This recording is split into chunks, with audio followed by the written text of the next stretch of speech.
the Experienced Darden podcast. I'm your host, Brett Twitty, and you are listening to a new episode. On this episode of the podcast, I'm excited to share my recent conversation with Ryan Cox. Ryan is a first-year student in our full-time MBA class of 2023. He's also a dual degree student in the MBA MSBS.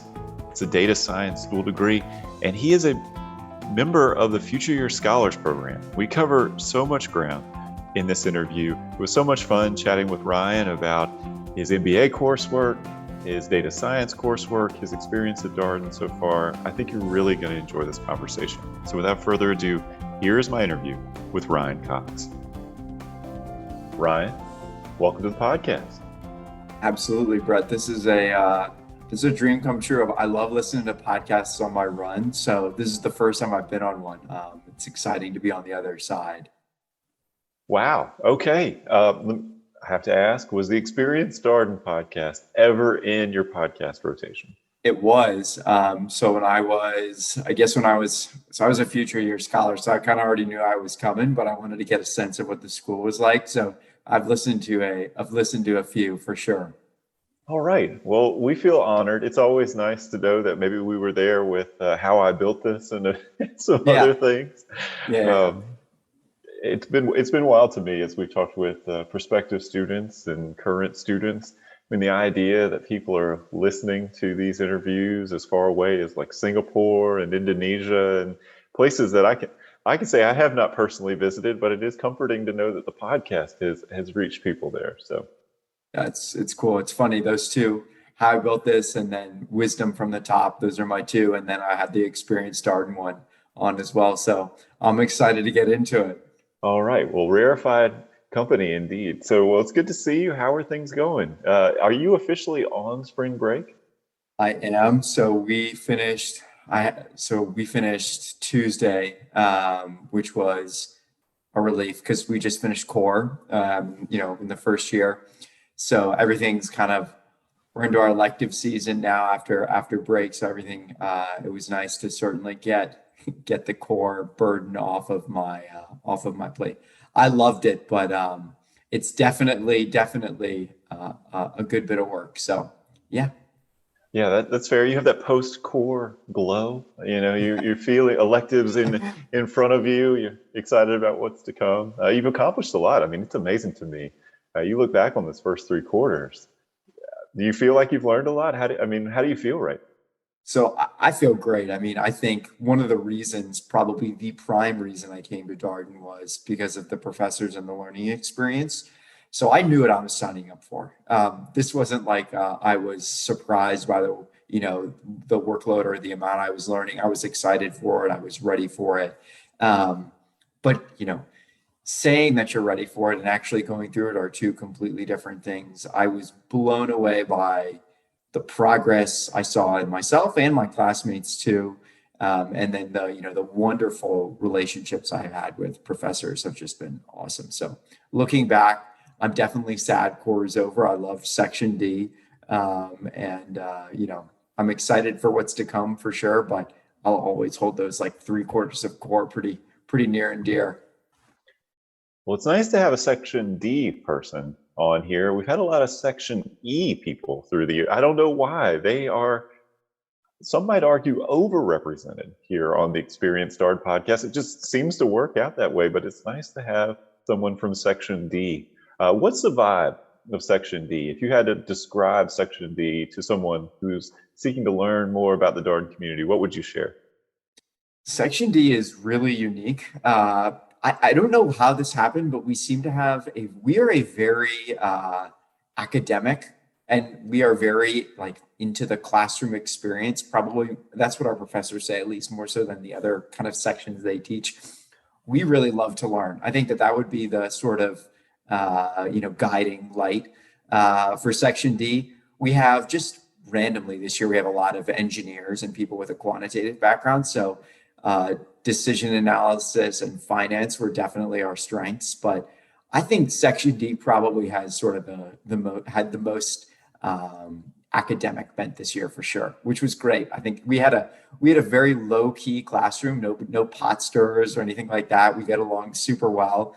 It was pretty laid back, but yeah, people definitely like to engage with the material. And an intellectual crowd, it sounds Yeah, like. for sure.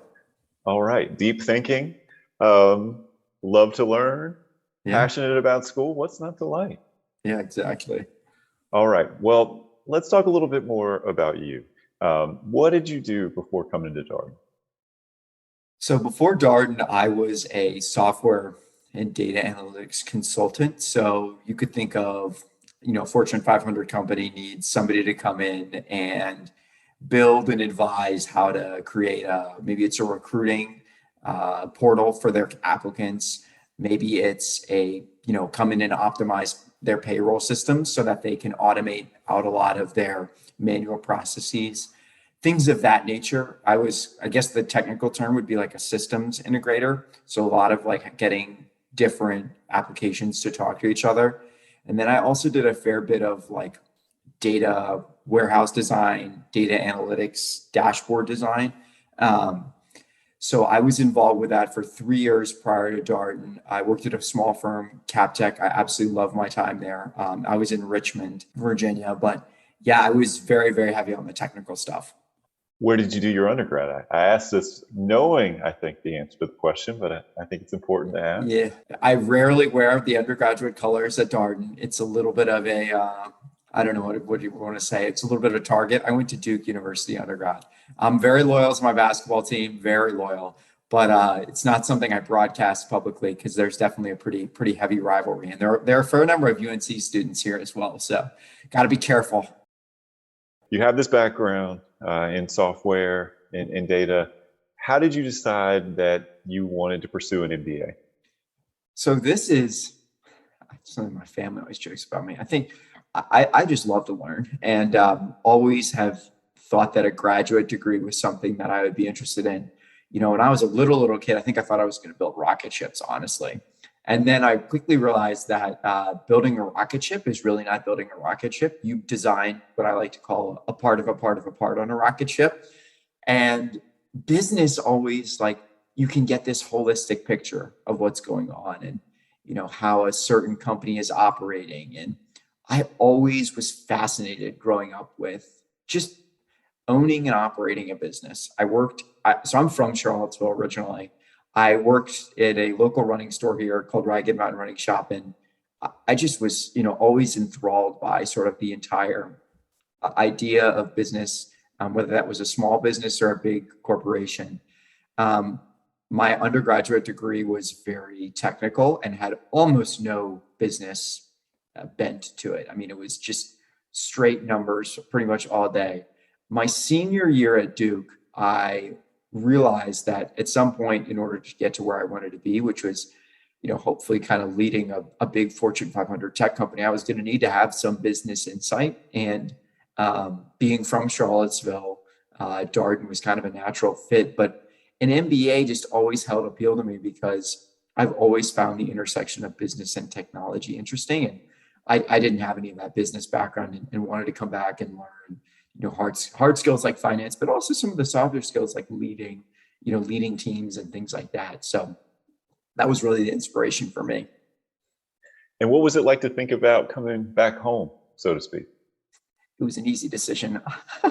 I didn't really consider anywhere else. I love Charlottesville. Absolutely love it. It is really a special place for me. I grew up here. I spent my entire life was here before I went to school at Duke. I went to Charlottesville High School, public schools throughout. My parents still live here. I think going somewhere for undergrad was good. It kind of let me get out on my own, but I love Charlottesville. It's just a beautiful city. Darden is fantastic. And funny enough, growing up, my neighbor was actually the former dean, Dr. Bruner. So I had always kind of had Darden on my radar, believe it or not. And yeah, it was a really easy decision. I also, just funny side note, I hate the cold. I absolutely hate the cold. And like Charlottesville is warm enough for me that it's fine. But there was no way I was going up to like New York or Boston. I cannot do it at all. I freeze, and I just was not going to put myself through that. Well, you'd be surprised the amount of time we spend talking about meteorology here on the podcast and the important role weather plays in the Yeah. NBA decision I don't Yeah. ever see it in the U.S. News and World Report rankings or any of these kind of metrics that get tracked, but I could tell you it does move the needle for some prospective students out there. The idea of like, do I have to buy a really heavy winter coat? Do I have to like adjust to like freezing temperatures, Yeah. or will I be in a more temperate climate? So Yeah. it's fascinating to me. It's obviously one of these decisions that people make the MBA decision for so many reasons. But you have these other kind of smaller considerations, or maybe not so small considerations, things like weather that also get factored in too. Yeah. No, I'd say, you know, I came to Darden because of the professors and the learning environment for sure. But I'm not going to say that the weather wasn't a huge bonus as well. Well, I appreciate that. It feels very real to Yeah. me, Ryan. So you come to Darden um, as part of a program that's out there that some of our listeners may know about. That's really targeted at college senior students in their fourth year, final year of their undergraduate study, and as well as fifth year master's students, the Future Year Scholars Program. And how did this program get on your radar? So I think I always knew I wanted to come back to business school, probably from the time I was like a sophomore in college. This is always on my radar. And, I'd seen some things about programs, 2+2 programs, whatever you want to call it. And just one day, the Duke Career Center, it just popped up. And I honestly was like, this must be meant to be. Like, I've got to just apply. Like, it's in Charlottesville. I was like, I know I want to go back to hopefully Darden at some point. Like, why not just do this now and like not have to worry about it later? I was already in the mode of like taking tests. It was easy for me to take the GRE, which was what I took, because at that point I thought there might be a chance, which we might get into later, that I would go do another master's as well. And so, it just was a great time in my life to make the application. And I just knew I wanted to go back, and I didn't feel like there was any reason to wait to apply. Yeah, I appreciate that. And I think that's one of the things that we've both heard from students as to why they are attracted to the Future Year Scholars Program. Something about going ahead and applying while you're still in school mode, taking the test while you're still in school mode, knowing that you have an MBA program in your future. You could start your career, maybe even take some chances early on, try some things out, knowing that you have an MBA there waiting for you in 2 to 4 years or so.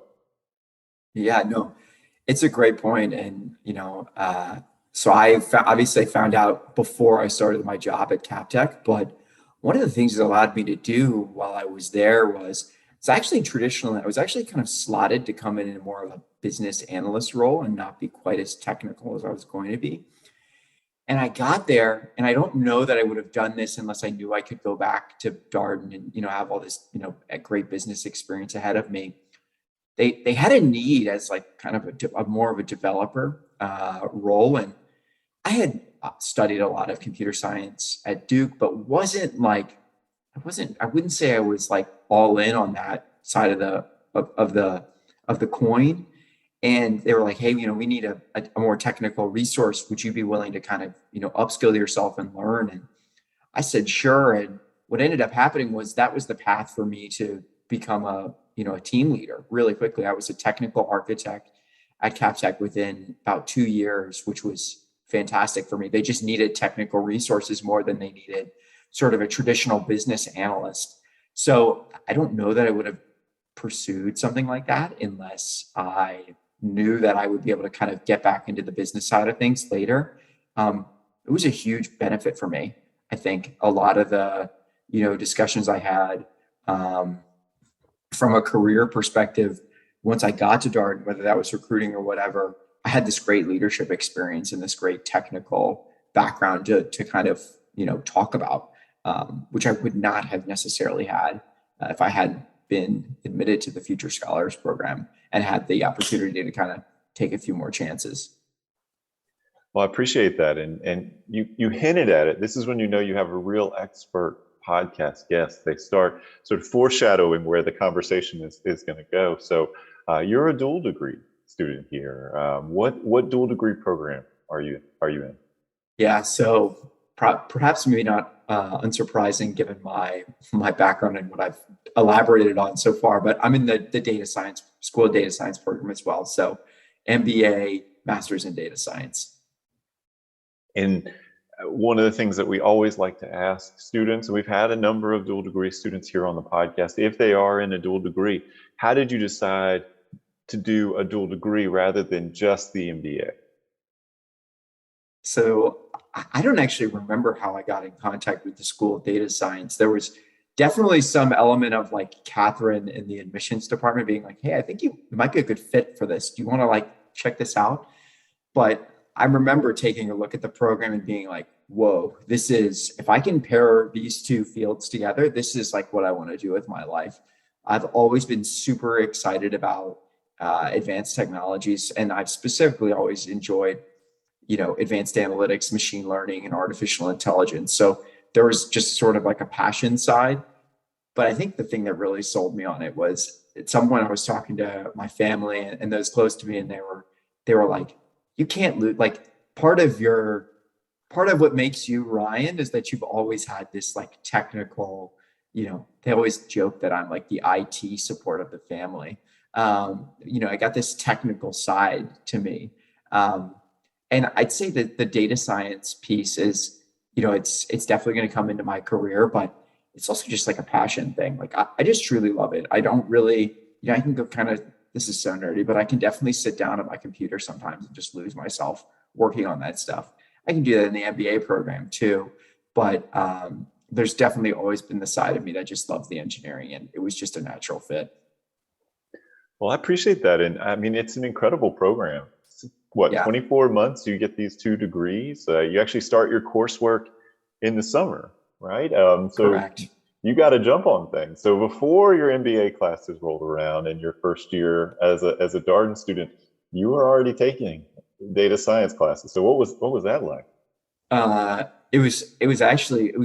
really enjoyed it. You kind of get your, I'm from Charlottesville, so I knew where everything was, but you do get to get your kind of feet wet with the city. And I was all moved in, well in advance of Darden starting, which was great because when orientation week gets here, you're kind of like, I know the ropes. I don't need to, you're not like scrambling to get anything done. You're just able to enjoy the week.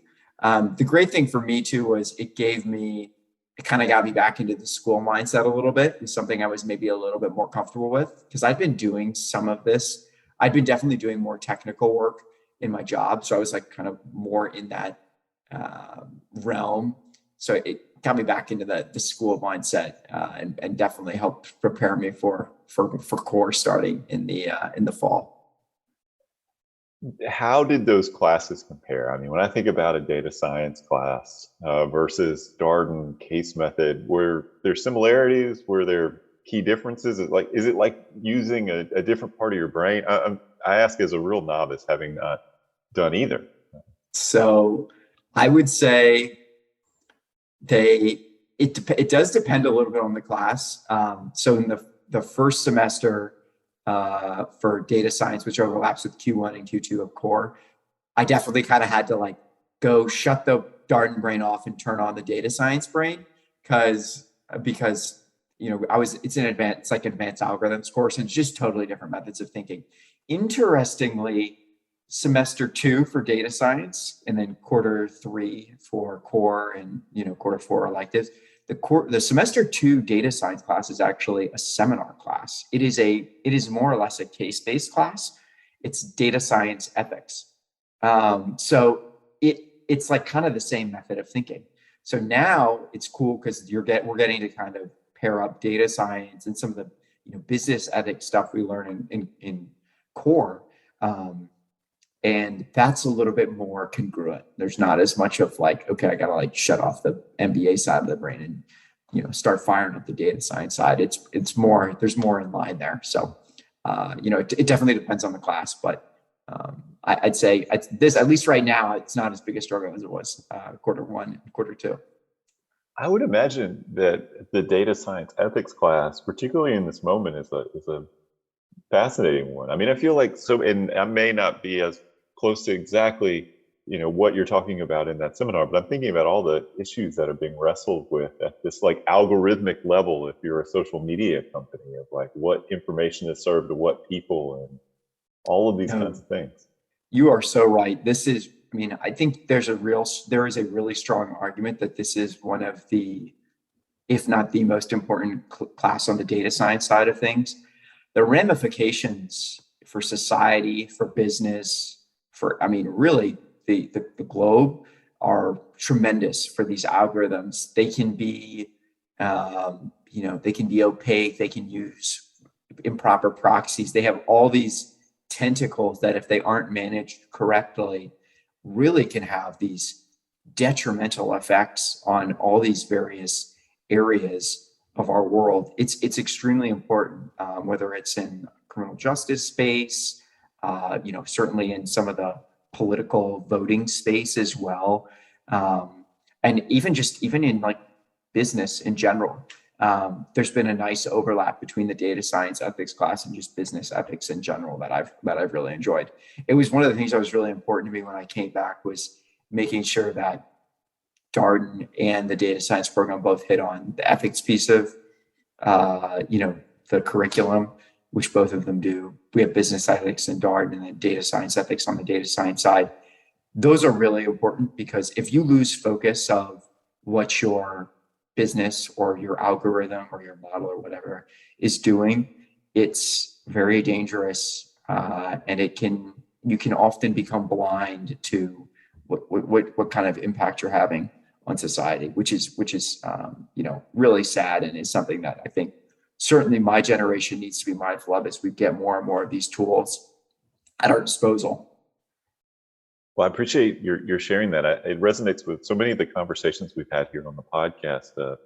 I think about our faculty conversation series, Office Hours. We had Ed Freeman on, and he talked very powerfully about the importance of not just a profit motive for business, but also purpose.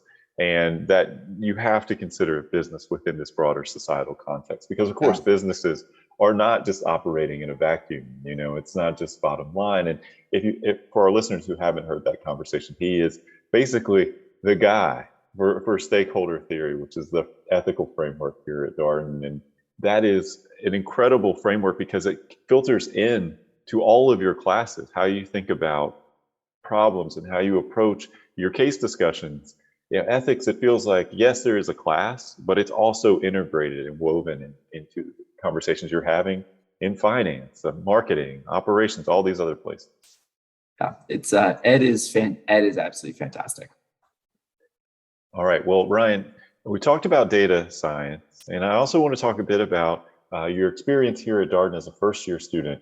And it's been a while since I've asked a podcast guest this question, but I wonder what it was like for you coming to a case method environment. Had you done much case method learning previously? I think you could put that. I always love exact answers, and you can put that at exactly 0% of my coursework at Duke, or historically had been case method based. It was all like, all right, the professor's going to get it up at the whiteboard or the blackboard and just start writing down formulas for you. So it was totally new to me. All right. So you're saying there was a bit of a learning curve. Definitely. So where did you start with that process, and where are you now? I mean, if you had to chart your progress here, imagine there's some good days, there's some challenging days. Like, how would you describe that arc?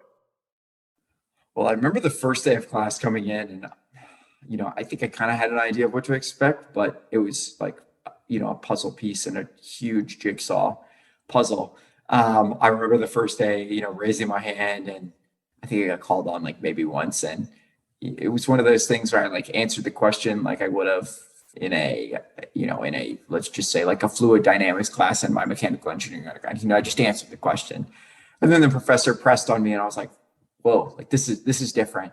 And then I started from kind of square one where I was, and now when a professor calls on me, there's always this natural moment. I kind of turn my chair and I start talking to the class. It's no longer you're engaging with the professor, you're talking with your classmates. And I think what I've enjoyed most is I learn just as much from my classmates' experience as I do from my professors. In fact, I think you could make a very strong argument it's more. That's been the biggest change for me, and as I've seen it across my section, is it's become it started that first day. It was like about as close to a lecture as you could make the case method. Unfortunately, that's just why it's going to start because everybody's so new to it. Then by the end of quarter one, it's really quick learning curve. We were just having a conversation amongst the class, and there are experts in every subject area who weigh in and kind of steer everybody back on the right path. But it's really just about getting to kind of learn from your classmates' experience and go from there. Have you found your particular value add, the perspective that you bring that maybe it is your expertise? I think, there's probably no surprise here when there needed to be some help on we have a class decision analysis. It's pretty similar to statistics. And then we had operations, which is a lot of, it's actually very congruent to mechanical engineering. Whenever there was sort of a question, numerical, quantitative in there, I was definitely would weigh in pretty heavily there. I think that was definitely my calling was on the numbers side there. Well, it makes sense, Ryan. I didn't want to put you in that box. I didn't want to say, well, Ryan, you must be the data guy in your section, but it certainly it squares with all the other information you've shared. Well, it sounds like you're in a good place wrapping up core here, which of course, section D will always be a part of your Darden experience, but now you're moving into electives, and then you'll have your summer internship. Do you know what you're doing? I do. I am headed to Charlotte. I'm going to be working for McKinsey, but I am actually going to be I'm in their digital practice. So this is kind of combining the two areas of my life. And this is what I pretty much always wanted to do, actually. So they have their digital practice is focused on whether that's like a digital product innovation or data analytics, advanced analytics, machine learning. A company will bring them in and, whether it's a transformation or thinking about the future of their data strategy. Those are the types of projects I would be working on. So it's a combination of business and the data side. So it really is a perfect pairing for kind of where I've been and where I want to go. But I couldn't be more excited. That's great. And maybe our listeners know this, maybe they don't. Charlotte is my hometown. What a great place. That's awesome. The QC, the Queen City, the 704. Do you know where you'll be in town? I mean, I ask you, this is real specific Charlotte nerding out here. Do you know where you're going to be? It's looking like South End, Dilworth area, but we'll see. So, All right. Yeah, there's just a few places for you to live over there now. That area of town has changed so much, but it's a good town and a solid, I would say a solid group of Darden alumni down there. There's so many different things you can do. Obviously, banking is a big part of the city story, but there's so many different companies that are located there. So you bet. It's a growing city, and there are a number of us going from my class down there for the summer, which is exciting as well. All right. Well, Ryan, I wonder what you're looking forward to in the months ahead. Are you excited? I mean, do you have any electives that you're particularly jazzed about, or things that, as you look forward to the second year that you're excited about? So I'm going to touch on the two most things I'm most excited for. So the first one is not related to class. It is Section D casino night. We are having a casino night for the section where we're all getting together. We're going to have a number of various kind of games you'd find. I guess we'll play poker, roulette, that kind of stuff. But it's just going to be a fun celebration now that core is finished with the section where some of my closest friends are. That's been on the calendar for a couple of months, and that's right after spring break. I couldn't be more excited for that. And then the other thing I'm really excited for is I'm in a consumer behavior class with Luca. I don't know if you know Luca. Luca is he is one of a kind professor. I had him quarter one for marketing. He is Italian, and he's the most energetic. It's 8 a.m. on the first day of core, and he comes in and is just bouncing off the walls. He has fantastic energy, which is, half of the story. The other half is he's just an absolute genius. I mean, he is fantastic on the marketing side of things. And that's an area that I'm very interested in, but don't have a lot of experience in. So that's the class I'm probably looking forward to most as my elective. I like bid all my points on it so the way for the listeners out there, the way the electives work is you have a certain number of points to bid on your classes. And I basically maxed out the points I could bid on this class because I was just so excited to take it. So yeah, those are the two big things that are coming up in the Darden sphere that I'm excited for. I think there's a video out there on the Darden YouTube with Luca teaching in class. He's like all over the place. The camera's following him. I mean, you get the energy, even though there's intermittent audio, and it's a short video. But they're like, you look at this, and I think most viewers would be like, "What's the deal with that guy? That's not, that's not your typical sage on the stage, like behind a podium. That brings me to my fifth point, type situation. This is, it's a very dynamic classroom. It's my impression."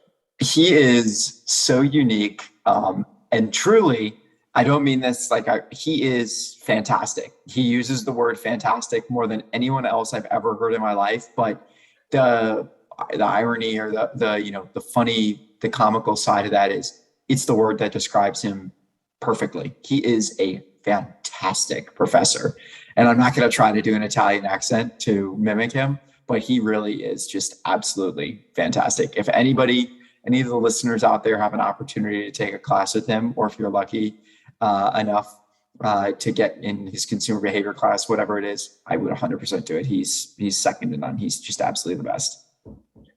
Well, there are a few classes that we hear about pretty consistently here on the podcast. That is one that has come up before, so I'm not surprised to hear the recommendation. Ryan, I want to go back a little bit in our conversation. You mentioned having come to Darden for the learning experience and the professors. It feels like, based upon what you're sharing, you found that here. Yeah, I found it in droves. I always knew that Darden has fantastic professors. I had met some of them coming in. Obviously, I live right around the block from one, so I knew that was going to be part of the experience. But it went above and beyond. They all know me by name. I engage with them outside of the classroom. So that on the professor side, that personal interaction has been great. I've engaged with a number of them. I think there's definitely some interest in doing some stuff with the data science side of things as well. So it's been cool to kind of build those personal relationships. But I've always been a lifelong learner, and I will always be a lifelong learner. And I have learned so much at Darden. I talk to my friends. I have a number of friends who are at various business schools around the country, and they all kind of know too that Darden offers sort of the most in-depth learning experience. And there's no question that the curriculum here is, more rigorous, but you also learn more there. And it's really important for me that I just enjoy, the classroom experience, and I enjoy engaging with new material. So being able to have that experience through core and then moving through the electives has certainly just been an absolute pleasure. Well, Ryan, last question for you here, and I appreciate your sharing so much of your story and sharing insights about the Darden experience. Well, this is really a two-part question, which I think they tell you in podcast host training not to ask these kinds of questions. So first, why should someone think about the Future Year Scholar program? What's your plug for the Future Year Scholar program?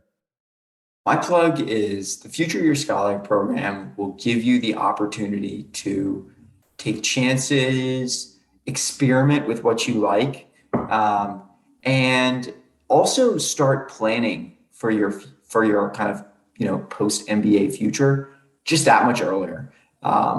Those three kind of abilities for me were huge. I was able to talk with Darden alumni early. Actually, my mentor, believe it or not, that I was kind of chatting with was a McKinsey partner. So, I didn't know that I would end up there, but it's funny that looking back, that's kind of, just was like happenstance that happened.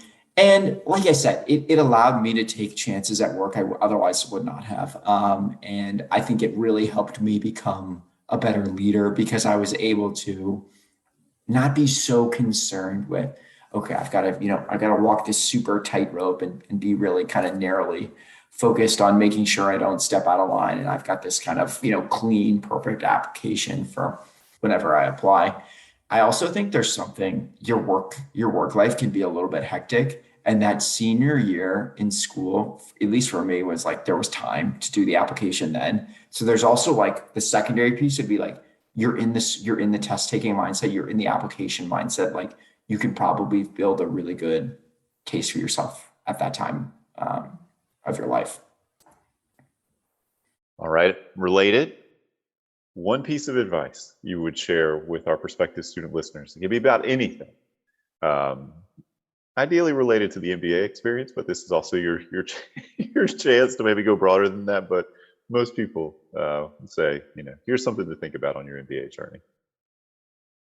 Yeah, I think for me, the biggest piece was don't underestimate the experience of your classmates. Coming into an MBA program, there is a lot of sort of a me focused mindset.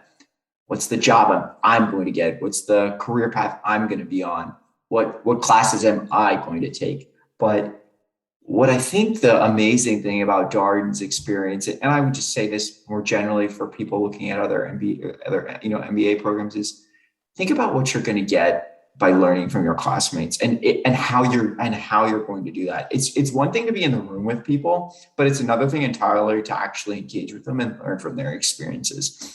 I think that if I had been in another program, I would have kind of defaulted back to my mechanical engineering undergraduate mindset where it would have been like, okay, I'm going to go hit the books. I'm going to go take this test. I'm going to do what's best for Ryan. Which regrettably is a lot of the undergraduate experience across the country is sort of this single contributor mindset. I think all of us who've been in the workforce know it's not an I focused. It's you can't survive as a single contributor. You need to think as a team. Darden really forces you to learn from your classmates' experience and grow from it. And I think the case method particularly allows a forum for those experiences to come across and for you to find connections with people that you wouldn't otherwise have gone out of your way to do so. I'll give a perfect example. One of my classmates who sits behind me, she had a wealth of experience, and she's a very good friend now. But through the case method, I was able to learn all of these shared life experiences that we have, and just hear from her expertise on a wide array of subjects. I think that those are sort of the places you need to put yourself in an MBA program to get the most out of it, to be able to engage with your classmates and truly learn from what they have to offer, because that's where a lot of the power of a situation like this is going to come out. Well, Ryan, thank you so much for taking some time out of your spring break to join us here on the podcast. It was such a pleasure talking with you, and hope you're able to enjoy a little rest and relaxation. Yeah. And it is always great to hear about people, who come here with a goal. They wanted to, learn as much as they can, make all these connections, find this community, and hear that they succeeded in doing so. So thank you for sharing your story. Yeah, and thanks so much for having me, Brett. I can't wait to listen to this on 1.5x speed like I always do on my runs. So this has been a real treat. And that was my interview with Ryan Cox, a first-year student in our full-time MBA class of 2023. As always, if you have any comments, suggestions, requests, anything you'd like for us to cover here on the podcast, we're all ears. We can be reached at Darden, that's DARDEN, @virginia.edu. Until next time, stay safe, be well, and thanks for listening.